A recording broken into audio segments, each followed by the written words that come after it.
So I won't really talk about the old days, but it's just interesting that's your first introduction to Dennis. Yeah. See him playing and so because I mean it's not the obvious choice of instrument, washboard or tea-chest bass. No.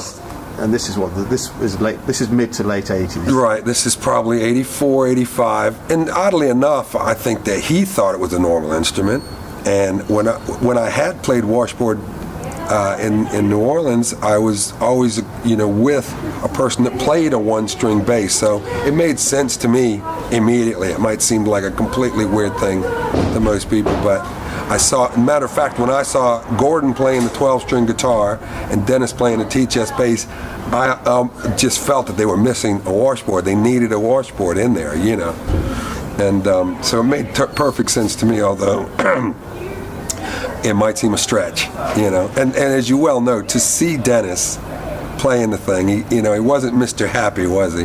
And he would, so a lot of people are amazed that I would approach someone like that, because the set would be over, he'd be all kind of slamming stuff around and stuff like that, and I gave him a minute, I think him and Gordon Rhymes had a little slight argument in there, so I gave it a minute, and went and bought him a pint, and suggested maybe I could join in for a while, and so, ignorance is bliss. Had I known Dennis a bit better, I probably never would have approached him. Now, I have to ask you, I take it that is not the original washboard that you are still using? No, it's probably, there was a time when I was really having trouble getting a hold of them. So, because for some reason over here, there's glass ones that are kind of available, not readily available, and I didn't trust myself with a piece of glass, and they just don't have the sound. Well, that's probably Victorian parlour system. Yeah, exactly right. So I had never seen a glass one. That was kind of interesting, but back then I'd probably been through with the Gutter Brothers maybe 8 or 10 of them. I smooth them over. They're no longer useful when they go smooth. There's of course only Fools and Horses. Yes. But there's a wonderful scene with Trigger, the street sweeper. Yeah. He was always has the last word. Right. The dark word. Yeah. He said, I've been given an award by the council for long service. Right. For my broom. So you've been using your broom, from the day I started up, because I've changed the handle and I've changed the brush. But it's the same. But it's the same broom. That's sort of the same thing with the washboard. Yeah, I might have changed the strap and the cowbell. So it's it's been a lineage. You have to attach one to the old one onto the new one until that wears out. Yeah. Expensive, burden to be handsome. The glossy still bar looks.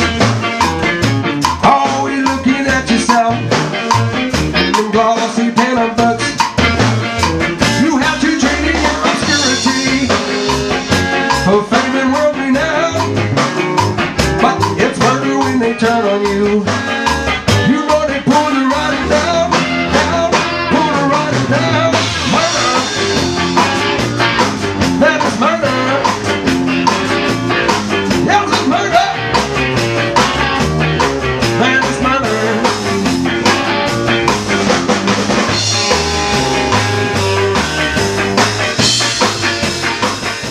Maybe we can just mention the songs that are being recorded on this album.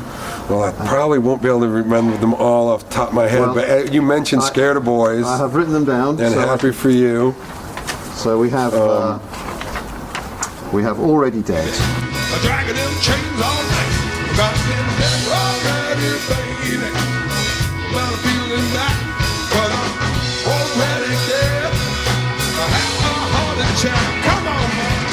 That was another one which was a rocky tune, and was only ever demoed. Well, it actually appeared on what became an EP, the Failsafe EP, and so yeah, it's one we wanted to have another go at.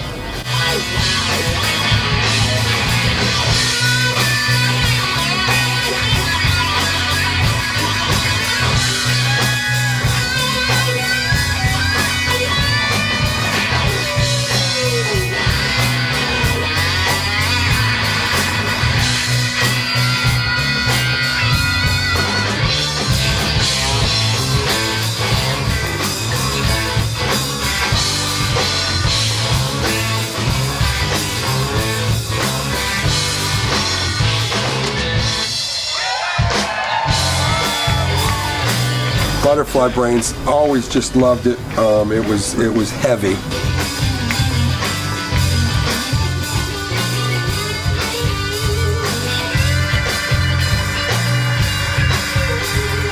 Someone is talking, someone's talking to me. I just can't think who that someone could be. Just another name from my memory bank. Try to remember, but my mind is a blank. Lost of remission, anytime, any place. A nerve condition, put a name on that face. Nod my head slowly and pretend that I care. Then I get lonely when there ain't nobody there. Butterfly brain, fragile and fun.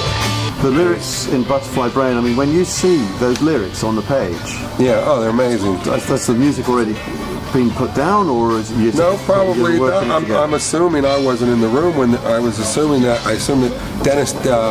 Dennis wrote it and Steve picked it up, and we were that was kind of the sound of the day. It was kind of a Chili Peppers, Faith No More, but we were conscious of being more manic than in any of the above, in a kind of an English way, I guess.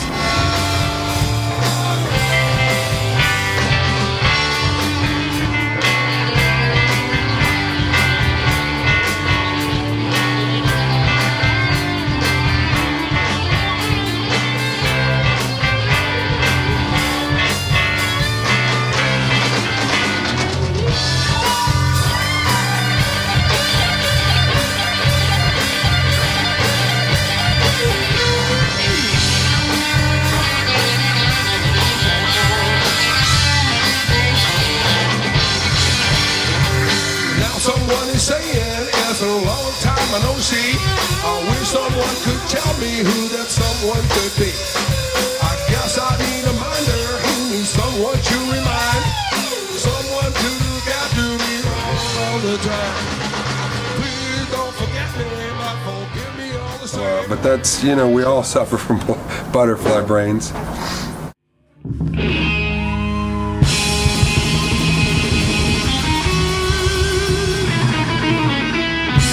Queenie, the Queen of Cardboard City, actually one of the few that is, true to life about a person. Anyone that saw us busking back in the day knows who she is, and she just spoke as royalty. She conducted herself as royalty. Never mind, she had 15 different overcoats on, and stank to high heaven and whatnot, and lived in a cardboard box. But she was, as far as she was concerned, royalty. And as far as we were concerned, she was royalty of Covent Garden.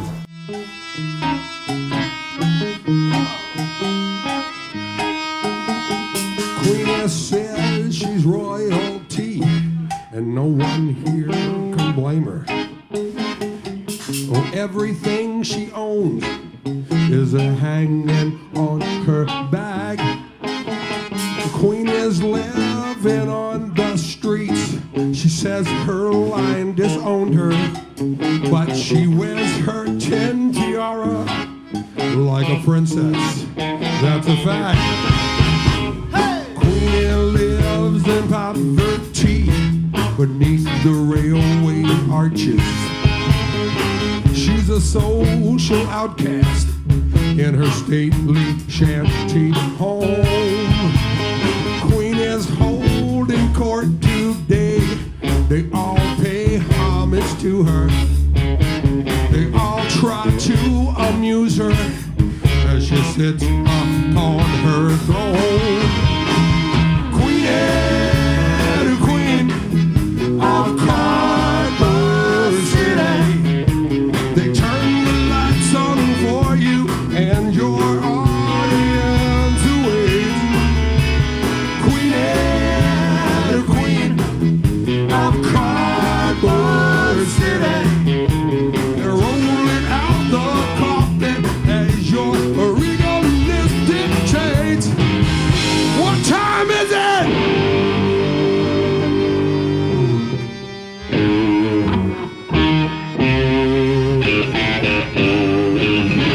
It ended up as a tango because me and her used to always have a little bit of a dance. here and there. That's how I know she smelled so bad. I would get very close to her. I would embrace her and we would do the tango.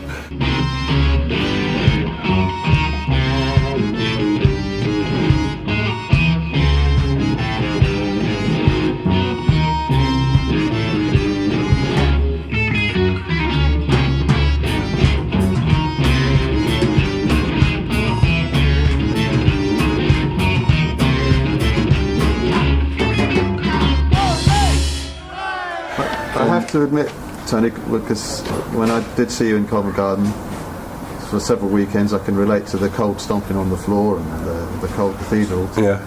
And there was for a while I thought that Queenie was part of the band. Right, she was just there, she was stage right, always glued. there. She knew all the cues. Yeah, you know, she she was- had a she couple was- gags that she was always on cue, and we referred to her.